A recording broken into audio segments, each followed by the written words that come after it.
नमस्कार दोस्तों, आपका एक बार फिर से स्वागत है आपके अपने चैनल में जिसका नाम है ट्रू व्यू। दोस्तों, पिछले वीडियो में आपने बहुत अच्छा सपोर्ट दिखाया, आपने बहुत प्यार दिया पिछले वीडियो में, उसके लिए आपका तहे दिल से धन्यवाद है। आज के इस वीडियो में हम एक बहुत ही गहरे टॉपिक के ऊपर चर्चा करेंगे और ये बहुत गहरा टॉपिक है। सच में आज का ये वीडियो बहुत ज्यादा खास होने वाला है, तो आप सबसे निवेदन है कि इस वीडियो को एकदम शुरू से लेकर लास्ट तक देखिए ताकि आपको असली सच्चाई का पता चल सके। आज का इस वीडियो में हम जो बात करेंगे, दरअसल इस बात को संतों ने पहले ही बताया है। जो समझदार थे वो तो समझ गए, लेकिन जो नहीं समझ सके, परमात्मा की दया से वो शायद इस वीडियो के माध्यम से समझ जाए। जी हाँ, आज के इस वीडियो में हम बात करेंगे ध्यान के बारे में। कई दोस्तों ने, कई भाइयों ने कमेंट बॉक्स के माध्यम से हमें पूछा है कि ध्यान का वास्तविक अर्थ क्या है और ध्यान कैसे करें। दरअसल ये जो मुद्दा है ध्यान जो शब्द है, इसके बारे में, ध्यान के बारे में संतों ने बहुत ज्यादा जोर दिया है, बहुत ज्यादा जोर दिया है। आप सबसे निवेदन है कि आज के इस वीडियो को आप एकदम विवेक लगाकर समझें, बिल्कुल विवेक लगाकर समझें, क्योंकि आज के इस वीडियो के माध्यम से हो सकता है आप उस चीज को पकड़ ले जो सच में जानना चाहिए। तो चलिए शुरू करते हैं आज का ये वीडियो। तो जैसा कि मैंने बताया कि आज हम ध्यान के बारे में बात करेंगे और ये एकदम शाश्वत सत्य है। इसे आप अगर शाश्वत सत्य कहोगे तो कुछ गलत नहीं होगा, ये शाश्वत सत्य ही है। ध्यान जो है ना, वो क्या है, ध्यान कैसे करें, ये कई लोगों के मन में कसमकस रहता है। ध्यान कितनी देर करें, कब करें, कौन से पहर में करें, कैसे करें, ये सब जो है लोग इसी में फंस जाते हैं। दरअसल मैं आपको बताऊं कि जैसे कुछ भाई तो ये भी कमेंट करते हैं, कहते हैं कि भाई साहब मैं ध्यान करता हूं, लेकिन मुझे पता नहीं है कि मैं कितनी देर तक ध्यान करूं। क्या मैं 5 मिनट करूं या 10 मिनट करूं या 15 मिनट करूं या 1 घंटे या 2 घंटे। तो इसके लिए मैं आपको कहना चाहूंगा कि ध्यान 24 घंटे किया जाता है। आपको ये सुनकर थोड़ा सा अचरज लग रहा होगा, लेकिन बिल्कुल मत घबराइए, आपको इसी वीडियो में समझ में आ जाएगा कि मैं ऐसा क्यों कह रहा हूँ। जी हाँ, ये बिल्कुल सच बात है कि ध्यान 24 घंटे ही किया जाता है। और 24 घंटे कहने का मतलब ये नहीं है कि केवल 24 घंटे। 24 घंटे कहने का मतलब है 24/7, मतलब हर दिन 24 घंटे। अब देखो, इसे समझो कि ध्यान 24 घंटे किया जाता है कैसे। सबसे पहले मैं आपको कबीर साहब जी की एक वाणी बताना चाहूंगा, जिसके माध्यम से आपको पता चल जाएगा कि ध्यान वास्तव में 24 घंटे किया जाता है।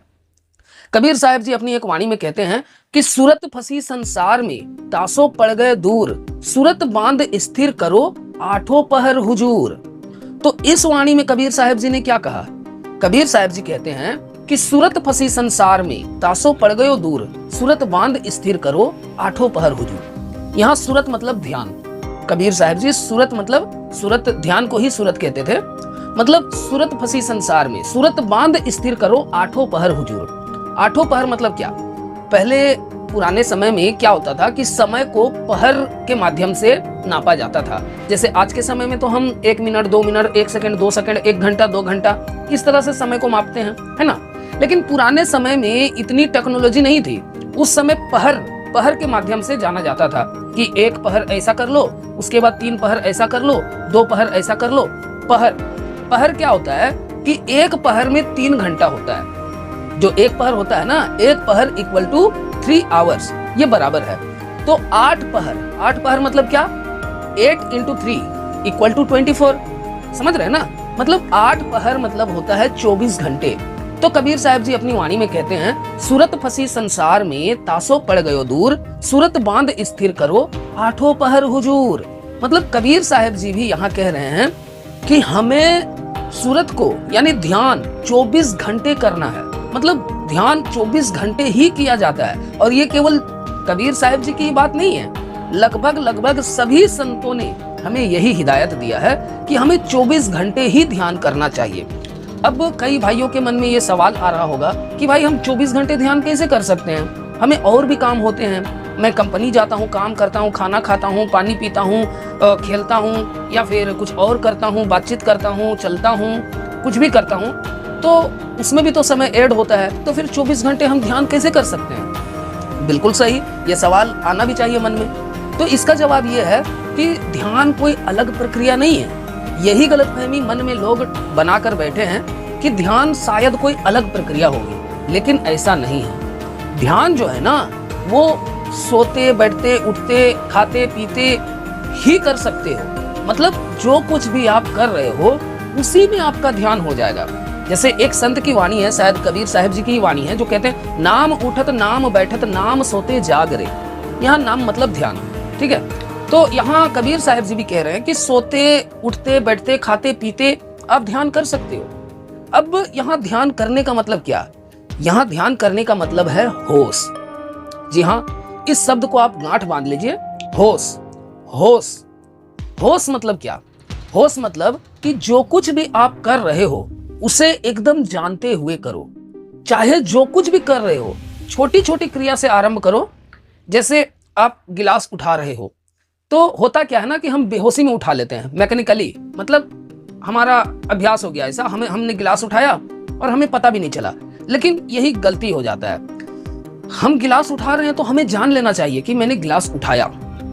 हम जो कुछ भी कर रहे हैं, चाहे नहा रहे हैं तो पानी की एक एक बूंद को जान लेना है। खाना खा रहे हैं तो हमने हाथ उठाया, निवाला लिया, निवाला अंदर चबा रहे हैं, वो हर एक पल को जान लेना है। जान लेना ही काफी है, समझ रहे हैं ना? तो कहने का मतलब ये है कि आप जो कुछ भी कर रहे हो उसे बिल्कुल होश पूर्वक करो, बिल्कुल। तो यहाँ पर क्या होता है कि धीरे धीरे धीरे आपका जो ये होश वाला क्रिया है ना, वो सधने लग जाता है। तो फिर रात में भी आपका केवल शरीर सोएगा, आप रात में भी जागोगे। मैं बताता हूँ, इसे आप समझ जाएंगे ना तो आपको एकदम समझ में आ जाएगा कि इसका असली रहस्य क्या। मैं दूसरे तरीके से आपको समझाने की कोशिश करता हूँ। जैसे दुनिया में आप कई प्रकार के काम करते हैं ना।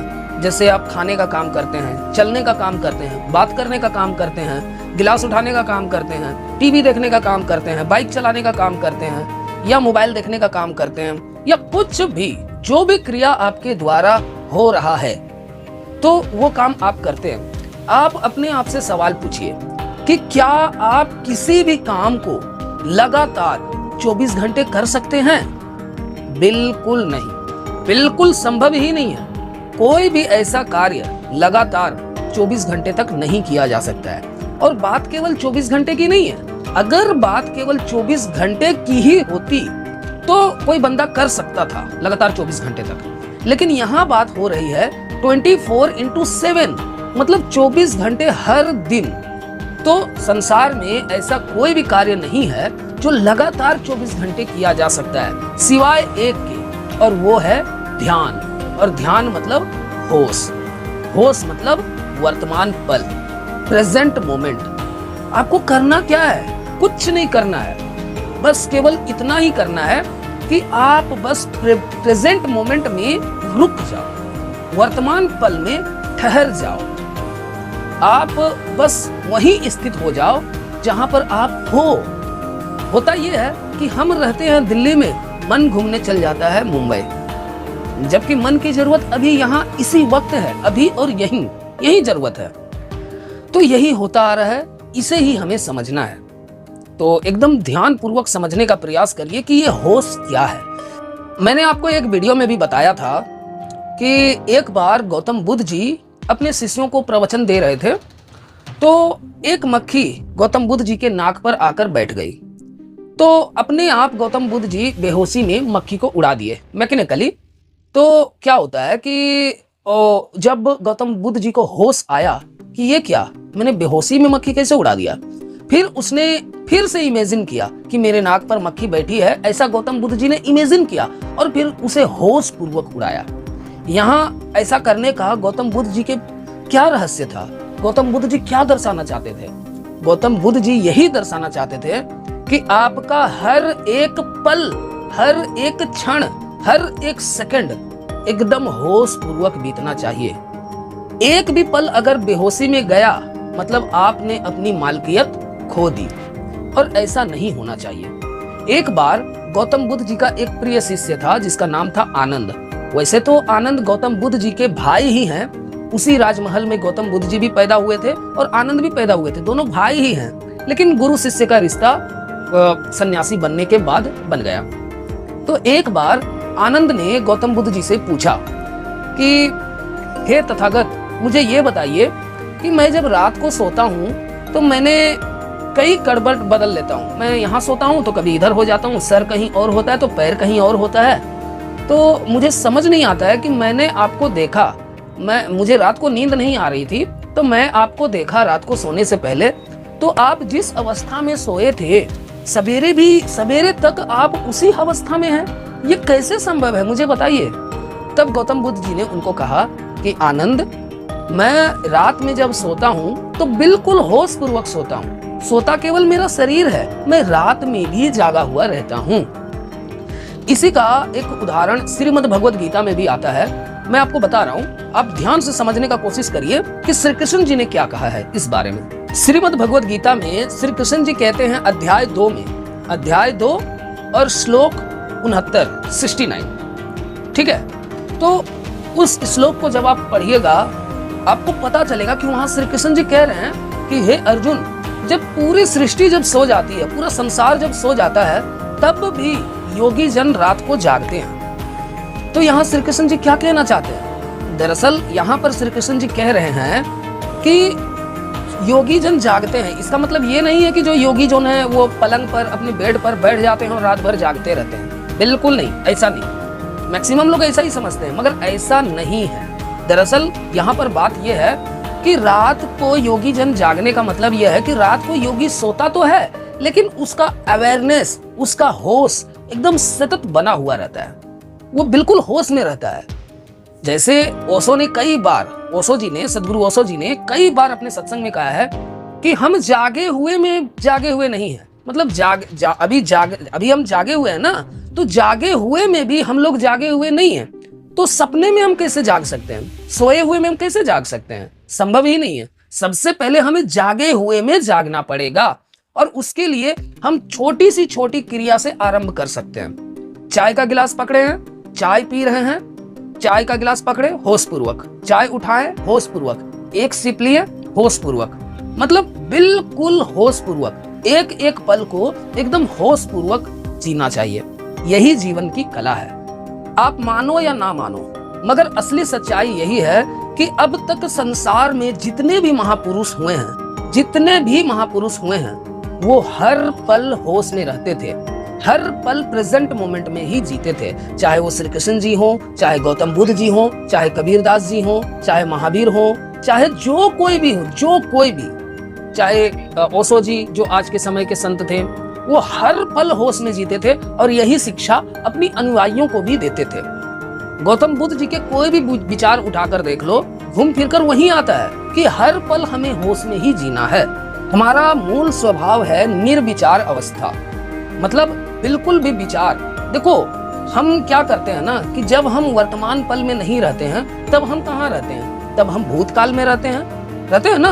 जैसे भूतकाल में किए गए जो हमारे गलत कृत्य है उसका कल्पना में हम पश्चाताप करते रहते हैं, या भविष्य की चिंताओं में खोए रहते हैं, समझ रहे ना। तो यही होता है कि हम इसीलिए हमारे विचार भरते चले जाते हैं, हम विचारों में खोए रहते हैं, वासनाओं में खोए रहते हैं। दरअसल यहाँ पर बात यह है कि जब आप वर्तमान पल में होगे, आपने कभी गौर किया है कि जब आप वर्तमान पल में होते हो तो वहां दुख नहीं होता है, वर्तमान पल में कोई विचार भी नहीं होता है, क्योंकि आप केवल वर्तमान पल में टिके हुए हो ना। और ये सद जाने से धीरे धीरे एक अवस्था आती है जिसे निर्विचार अवस्था कहते हैं, और यही हमारा मूल स्वभाव है, समझ रहे ना। कबीर साहब जी की एक वाणी भी है, कहते हैं कि एक वाणी है, मुझे याद नहीं आ रहा, कि चिड़िया चुग गई खेत अब पछताए क्या होत, इस तरह से कुछ वाणी है, आपको शायद पता है तो कमेंट बॉक्स में लिख देना। मतलब कबीर साहब जी भी कहते हैं कि पछताने से भी कोई फायदा नहीं है। देखो अभी आप पछता रहे हो बीते हुए समय में गलत काम करने की वजह से, मतलब उस काम के लिए अभी आप पछता रहे हो, तो पछताने में जो आपका अभी वर्तमान का जो पल है वो भी तो नष्ट हो रहा है ना। तो ये समय जो अभी बर्बाद हो रहा है, इसके लिए फिर आप फ्यूचर में पछताओगे, तो ये भी सही रास्ता नहीं है। सही रास्ता ये है कि जो कुछ भी आप कर रहे हो उसे बिल्कुल होश पूर्वक करो ना। जो बीत गई सो बात गई, छोड़ो। गौतम बुद्ध जी अक्सर कहते हैं कि जब जागे तभी सवेरा, तो इस बात को समझ के आप अपना निर्णय खुद लो। आप मानो या ना मानो, लेकिन हम अपने जीवन के लगभग 99% जो समय है ना, वो बेहोशी में गवाते हैं। बिल्कुल आपको ये सुनकर थोड़ा सा आश्चर्य लग रहा होगा, लेकिन ये बिल्कुल सही बात है। हमारे पास लगभग 24 घंटे होते हैं। 24 घंटे में से हम कम से कम 23 घंटे तो बेहोशी में बिता देते हैं।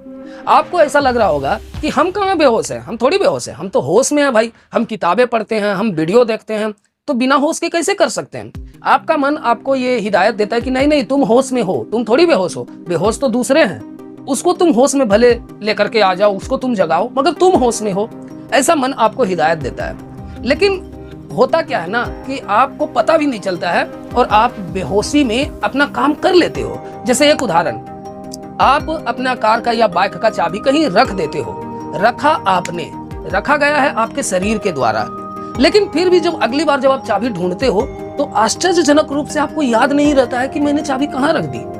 तो ऐसा केवल इसीलिए होता है कि जब आप चाबी कहीं पर रख रहे थे, उस समय आपका ध्यान कहीं और था। तो शरीर तो आपका यहाँ है, लेकिन ध्यान कहीं और है। तो इस वजह से चाबी की याद आपके जहन से हट गया। तो यही होता आया है, आपको हर एक पल होश पूर्वक बिताना है, बिल्कुल होश पूर्वक। एक भी पल इधर उधर नहीं जाना चाहिए। हमारे जीवन का केवल यही एक लक्ष्य है। आजकल कई लोगों में ये गलतफहमियां बैठ गई है कि देखो भाई, कुछ करना नहीं है, बस सुबह सुबह 5 मिनट ध्यान कर लो, उतना काफी है। फिर अपना दिन भर जो काम धाम करते हो बस करो, डेली के 5 मिनट कर लो, अगर समय नहीं मिलता है तो 5 मिनट कर लो, काफी है। तो देखो, मैं इसके लिए कहना चाहूंगा कि देखो, 5 मिनट अगर आप ध्यान कर रहे हो ना, उससे फायदा तो मिलता है, लेकिन जो आप 99% जो बेहोशी में आपका जीवन बिता रहे हो, क्या उसको रिकवर कर पाएगा? ये कभी नहीं कर पाएगा। इसीलिए संतों ने हिदायत दिया है, अरे 5 मिनट नहीं, बल्कि जो कुछ भी आप कर रहे हो उसी को होश पूर्वक करो ना। जैसे आपका काम सहज हो जा रहा है, मतलब आपको पता भी नहीं चल रहा है। जैसे आप बाइक चला रहे हो, तो वहां आप एक बार में 10-15 काम करते हो। बाइक चला रहे हो, कुछ इधर उधर की बातें सोचते हो, कुछ उधर की सोचते हो, कुछ दूसरे काम करते हो, कुछ वासनाएं की बात। लेकिन जब आप होश में रहोगे तो उस समय केवल आपका एक कार्य रहेगा कि बस होश में मुझे रहना है, बस होश में। बाइक चला रहे हो तो होश, बस एक ही काम रहेगा। तो यही बात है कि 5 मिनट से कुछ नहीं होने वाला है। सभी संतों ने कहा है कि आप जो कुछ भी कर रहे हो, बस उसको होश पूर्वक करो। एक बार की बात है, एक संत से एक शिष्य ने पूछा कि गुरुजी, मैं क्या करूं, मतलब मुझे आध्यात्मिकता में क्या करना चाहिए? तो उसके गुरुजी ने जवाब दिया कि तुम्हें क्या करना चाहिए उसकी चिंता मत करो, बल्कि जो कुछ भी तुम कर रहे हो उसे बिल्कुल वर्तमान पल में टिक कर करो, बस यही तुम्हारी भक्ति है। आज के इस भागदौड़ वाले जिंदगी में सभी लोग, ज्यादातर लोग, चाहे वो अमीर हो या गरीब, दुखी है, परेशान है। सभी को क्या चाहिए? सभी को चाहिए शांति, आनंद, बस यही चाहिए और कुछ नहीं चाहिए। तो इसी के वजह से हम भाग रहे हैं, भागे जा रहे हैं, लेकिन हम रुक नहीं रहे हैं। एक बार रुक करके जब आप उस रास्ते पर चलोगे जिस रास्ते पर चलने के लिए संतों ने हिदायत दिया है, तब आपको वो रास्ता मिल जाएगा जिस रास्ते पर आपका वो आनंद, सुख जो आप ढूंढ रहे हो वो आपको मिलेगा। जैसे एक बात मैं कह रहा हूं, आपको लगता है कि आप जिस रास्ते पर हो शायद वो रास्ता सही है, आपको ऐसा लगता है। तो अगर वो रास्ता सही है तो आप अभी तक तृप्त क्यों नहीं हुए? समझ रहे हैं ना? जैसे आपको प्यास लगा है और आपको लगता है कि मेरा जो प्यास है वो कोई और चीज पीने से सही हो जाएगा, और आप उसको लगातार पिए जा रहे हो, लेकिन आपकी प्यास नहीं मिट रही है, वो रास्ता गलत है। लेकिन सही रास्ता है पानी। आप जब पानी को पीते हो तभी आपकी तृप्ति एकदम मिल जाती है, आपको तुरंत तृप्ति मिल जाती है। तो यहीं से आपको पता चल जाना चाहिए कि जिस रास्ते, आध्यात्मिकता के जिस रास्ते पर आप चल रहे हो, क्या वो सच में सही है? अगर सही है तो अभी तक आपको तृप्ति क्यों नहीं मिली? समझ रहे हैं ना? तो आपको तृप्ति मिलेगी, लेकिन अगर आप संतों के बताए गए मार्ग पर चलोगे तब। कबीर साहब जी ने कहा है कि आदि नाम हम भाख सुनाया, मूर्ख जीव समझ नहीं पाया। सभी संतों ने लगभग इस तरह की वाणियां कही है कि जैसे सारा खेल समझ का है, हम समझ नहीं पाते हैं। हमें समझना पड़ेगा। परमात्मा ने हमें विवेक दिया है समझने के लिए। तो हम जब ज्ञान को समझ जाते हैं तब हमें ज्यादा दूर नहीं लगता है। जैसे एक और वाणी में कहूंगा कबीर साहब जी की। कबीर साहब जी कहते हैं कि दुख में सिमरन सब सुख में दुख में सिमरन सब करे, सुख में करे ना कोई, जो सुख में सिमरन करे तो दुख काहे को है। इसी तरह की वाणी है ना। तो यहाँ पर बहुत गहरी बात कहा है कबीर साहब ने कि देखो, दुख में तो सब याद करते हैं परमात्मा को, लेकिन सुख में कोई करता है? दरअसल सुख में ही करना चाहिए। ओशो ने अपने एक सत्संग में बताया कि जब आप सुख में, अगर इधर सुख मतलब क्या, जब आपके पास सुख होता है ना, तभी आपको समझ जाना चाहिए कि शायद परमात्मा आसपास ही है, और उसी समय सिमरन करने का ज्यादा लाभ मिलेगा। थोड़ा सा हाथ बढ़ाओ, थोड़ा इधर उधर घूम कर देखो, थोड़ा हो सकता अगल बगल में ही परमात्मा घूम रहा हो, शायद मिल जाए। यही प्रमाण है ना कि आपके पास सुख आया है, मतलब वही उचित समय है सिमरन करने का। परमात्मा नजदीक है। दुख में तो परमात्मा दूर है ना, इसलिए तो दुख है, और दुख में सिमरन आप करते चले जाते हो। तो इस बात को समझिए कि सुख में सिमरन करने का मतलब यही है कि हर पल आपको सिमरन करना है। सिमरन मतलब ध्यान, ध्यान मतलब होश, होश मतलब प्रेजेंट मोमेंट, वर्तमान पल। इस बात को समझिए। तो आज की इस वीडियो के लिए बस इतना ही। मैं आज की इस वीडियो को यहीं पर विराम करता हूं, क्योंकि वीडियो बहुत ज़्यादा लंबा हो रहा है, और ये जो टॉपिक है होश, ध्यान, प्रेजेंट मोमेंट, वर्तमान पल, ये बहुत ही खास टॉपिक है। इसके बारे में जितना ज़्यादा कहा जाए उतना ही कम है। इससे रिलेटेड बहुत सारे टॉपिक है जिसके बारे में मैं आपको किसी और वीडियो में भी बताऊंगा। इसी से रिलेटेड आता है अकर्ता भाव, इसी से रिलेटेड आता है साक्षी भाव। तो ये सब बातों को भी हम किसी और वीडियो में कवर करेंगे। फिलहाल तो आप इस वीडियो को देखिए और इसका चिंतन करिए, इसको मनन करिए और अपने जीवन में अप्लाई करिए। क्योंकि देखिए, गौतम बुद्ध जी ने कहा है कि आप चाहे जितनी भी अच्छी से अच्छी ग्रंथ पढ़ लो, पुस्तकें पढ़ लो, ज्ञान की वीडियो देख लो, चाहे जितनी अच्छी से अच्छी, लेकिन जब तक आप उसे अपने जीवन में नहीं उतारोगे तो उसका कोई लाभ नहीं मिलने वाला है, कुछ लाभ नहीं मिलने वाला है। गांठ बांध लो। तो हम किसी और वीडियो में धीरे धीरे इस ज्ञान को आगे बढ़ाएंगे। तो आज के इस वीडियो को यहीं पर विराम करते हैं। अब मिलते हैं किसी और अलग वीडियो में एक अलग नई जानकारी के साथ। तब तक के लिए नमस्कार।